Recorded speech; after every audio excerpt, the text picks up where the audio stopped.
The cabin sat half-buried in a cradle of snow, its chimney sighing soft ribbons of smoke into the Christmas night, and Colt Mercer, age 30, watched the flames as if they were the last living things willing to keep him company. Firelight trembled across the rough-hewn walls, catching on memories he had tried to bury, yet somehow they always crawled back up on nights like these. Outside, the storm thickened until the world vanished in white, and even the wind seemed to hold its breath. Colt set another log gently on the embers, the crackle sounding almost like a whisper. He muttered to himself that this Christmas would be no different from the others, quiet, empty, and carrying that familiar ache that gnawed a little deeper each year, but a strange feeling stirred inside him, an intuition he could neither swallow nor name, and he found himself listening for something he wasn't sure existed. The night answered with a soft, trembling knock against the door, so faint it could have been imagination, but it came again, shivering through the storm like a plea. Colt rose slowly, instincts torn between caution and some old instinct to offer help, and when he pulled the door open, snow swirled in like a ghost. A slender figure leaned heavily against the frame, Liana Snowbird, age 20, her long dark hair tangled with frost, cheeks pale beneath streaks of windburn. She clutched a thin blanket around her shoulders, trembling so hard her teeth chattered between breaths. Her voice, when it finally escaped, was soft as brush wind over fresh snow. "Please, I seek refuge, even just until the cold shows mercy." Colt stared at her, at the strength still flickering in her eyes beneath the exhaustion, at the way she stood despite shaking from head to toe. He'd been warned all his life about strangers who arrived in storms, about opening doors that should stay closed, but something deeper than caution tugged at him, something quiet and instinctive. Before he could say anything, her knees buckled, and she collapsed forward into his arms, her body frighteningly cold against his. He carried her inside and lowered her gently beside the fire, the warmth rising to greet her like a long-lost friend. Snow melted instantly from her clothing, forming tiny puddles at her feet. Colt knelt beside her, removing her wet gloves with care, touching her as though she might break beneath his hands. She blinked slowly, her breath uneven, her eyes shimmering with surprised trust. "Thank you," she whispered, barely audible through her trembling. "It's been so long since someone looked at me kindly." Colt wasn't sure what to say. Kindness wasn't something he believed he had much left to offer. But as he draped a heavy wool blanket around her shoulders and her fingers brushed his by accident, a small warmth stirred inside him that had nothing to do with the fire. She closed her eyes as the heat seeped in, her voice carrying a note of hesitation before she spoke again. "I didn't mean to fall or frighten you. But there's something I must confess, if you'll allow me." Her breath quivered as she prepared to reveal more, leaving Colt suspended between fear and curiosity about what she might say next. When her strength returned enough for her to sit upright, she turned her face partially away, as if ashamed to let him fully see her. She spoke of leaving her tribe weeks ago, refusing a forced union she could not accept, the judgment that followed her like a winter shadow. She had walked through the storm with a heavy spirit, hoping to find shelter anywhere that would not turn her away. Her voice carried both sorrow and stubborn dignity, and Colt felt something in her story echo through his ribs. He knew about the judgment of others. He knew how a man could stand alone and still feel pursued by whispers. Liana paused, pressing the blanket closer around herself, and glanced toward the window as though worried the past might still find her. "But there is one more truth," she murmured, "and it frightens me more than the cold." Colt waited in stillness, unsure why the moment seemed to stretch so tightly between them, wondering what part of her story remained hidden and why she seemed so afraid to name it. Colt decided, perhaps without meaning to, that she had earned a piece of his truth too. He told her about his own loneliness, how Christmas had become a yearly reminder of every person who left, of every warmth he once hoped for but never found again. He didn't speak their names or their stories, because they no longer mattered. Only the hollow they left behind mattered now. Liana listened with quiet eyes, eyes that held both empathy and understanding far beyond her years. "You speak like someone who learned to love quietly," she said softly, and the words struck deeper than he wanted to admit. For a moment Colt held her gaze longer than intended, something unspoken passing between them, until a sudden violent gust of wind slammed against the cabin wall, rattling the shutters as though the storm itself disapproved of their growing closeness. They rose together to secure the windows, their movements clumsy but determined as the storm roared its discontent. When Liana stumbled on a loose board, Colt reached instinctively and caught her, his arms closing around her before he even thought. Her breath mingled with his in the dim firelight, their faces nearly touching. For a suspended heartbeat, the world seemed held between them, the storm, the fire, the shadows, all waiting. Liana reached up trembling and brushed snowflakes from his hair that had fallen in earlier, her fingers barely grazing his skin. "Your fire," she murmured, eyes fixed on his. "It feels safer than any place I've known in a long time." Colt's chest tightened at her words, but overwhelmed by the intensity of the moment. He stepped back abruptly, unsure whether he was protecting her or himself. Liana lowered her hand slowly, her expression unreadable, and for a moment he wondered if he had just broken something that had only begun to form. To ease the tension, Colt turned to making a simple stew, chopping vegetables with more care than necessary. Liana watched him from across the room, her gaze following the steady motion of his hands, the small rituals of a man who had taught himself to survive solitude. When he handed her a bowl, she accepted it with both hands and whispered, "You're kinder than the world allows a man to be." Her words lingered between them like warmth trapped in the winter air.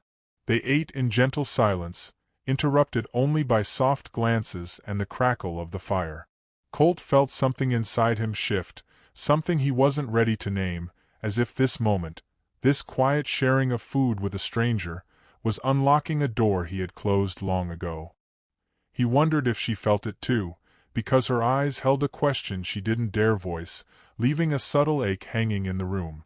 Liana settled near the fire afterward, letting her long braids fall loose to dry, her hair glistening like dark water under flame light. Colt found himself stealing glances he hoped she didn't notice, but she did, her lashes lowering, a faint blush rising along her cheeks. "If storms could choose where to rest," she said quietly, staring into the fire, "they might choose this place." Colt felt his throat tighten slightly. "You can stay as long as you need," he said, barely louder than the crackle of embers. Her head turned toward him slowly. "Even if I need more than one night?" she whispered. The question carried weight, vulnerability, and Colt felt the air change once more, charged with something fragile yet undeniable, and he found himself caught in its pull. She confessed later that she had nowhere safe to return to after the snow cleared. Her shame trembled in her voice as she admitted she feared the world might swallow her whole if she walked back into it alone. Colt felt the tug of something fierce inside him, the desire to shield her, to offer more than temporary shelter, but fear gnawed at him. Fear of making promises he might fail to keep, fear of misreading what she wanted. When her trembling fingers brushed his hand, the touch was so gentle it felt like a question. "You feel," she whispered, "like a place my spirit recognizes." Colt's breath caught as he attempted to form a reply, but all that escaped was her name, Liana, spoken like a word he'd been waiting his whole life to say, yet still unable to finish what he meant. Morning broke softly over a world blanketed in glittering snow. Liana moved quietly through the cabin, preparing breakfast with a grace that made the small space feel suddenly complete. Colt leaned against the doorway, watching her hum under her breath, watching the way she carved out a small rhythm of peace in his home, as if she were stitching herself into its silence. He hadn't realized how much he longed for such a scene until this moment. Liana caught him looking and smiled shyly, asking whether she might stay through Christmas, her voice filled with both hope and hesitation. The question struck deep, deeper than he expected, and he wondered how quickly a stranger could become essential, how swiftly warmth could seep into a life grown accustomed to cold. They went out gathering firewood later that day, their breaths fogging in the icy air. Liana laughed softly at something he said, an unfamiliar sound that wrapped around him like a ribbon, and when she slipped on a patch of ice, Colt caught her again, this time holding her longer than necessary. Their bodies pressed close, their faces inches apart, snowflakes clinging to their lashes like tiny stars. "Your arms feel like home," she whispered, and her words cracked open something buried deep in him. Colt finally let the truth surface in the silence between them, not in words but in the way his hand brushed her cheek, in the way he leaned close enough to share the warmth of his breath, in the way their unspoken longing wrapped around them like the snow falling endlessly from the sky. That night, Christmas night, Colt invited her to sit beside him near the fire. They exchanged quiet stories, hopes they had let freeze, memories they never thought they'd speak aloud again. "A man can live a long time without warmth," Colt murmured, staring into the flames, "until he forgets what it feels like." Liana reached out, her palm warm on his cheek. "Then let me remind you," she whispered. Their kiss was slow and trembling, tender and unsure, like two wounded souls relearning the shape of affection. When she placed his hand over her heart and he felt its rapid, aching rhythm, the world grew silent around them, held in a suspended breath that neither wanted to break. Sometime after midnight, Liana looked at him with shining eyes and asked softly, "If I stay, will you make me your wife, so people will not shame me?" Colt froze, feeling the weight of her courage, her vulnerability, and the truth blooming quietly in his own chest. He knelt before her, voice barely steady. "Not out of pity," he said, "but because I choose you. Because somehow, without trying, you warmed every place in me that had gone cold." Snow drifted outside the window as if blessing the moment, and when she whispered, "Yes," through tears she didn't bother to hide, Colt felt something inside him finally settle into peace. They married the next morning in the clearing behind the cabin after the storm calmed. Two nearby ranchers served as witnesses, though the ceremony needed little more than the sincerity of their vows. Liana tied a red cord gently around Colt's wrist, a symbolic bond of her people, her hands steady, her eyes full. Colt returned the promise with trembling words of his own. "You turned my winter into a beginning." When they kissed as husband and wife, it felt like the world softened under them, the snow falling in delicate spirals as if the sky itself wished them well. Returning to the cabin, now their cabin, they decorated their new home together. Liana hung small feathers and beads above the hearth, symbols of protection and unity, while Colt placed his father's carved wooden horse on the mantel, the last piece of his past he'd kept hidden. The cabin no longer felt like an echo chamber of old loneliness. It felt like a heartbeat shared between two souls. As they stood in the center of the room, snow drifting endlessly outside, Colt wrapped his arms around her, drawing her close. She rested her head against his chest, listening to the rhythm that now belonged to them both. "I think," he whispered, "that I've been waiting my whole life for you. And if someone were to ask what lesson hides in this winter tale, perhaps it is this.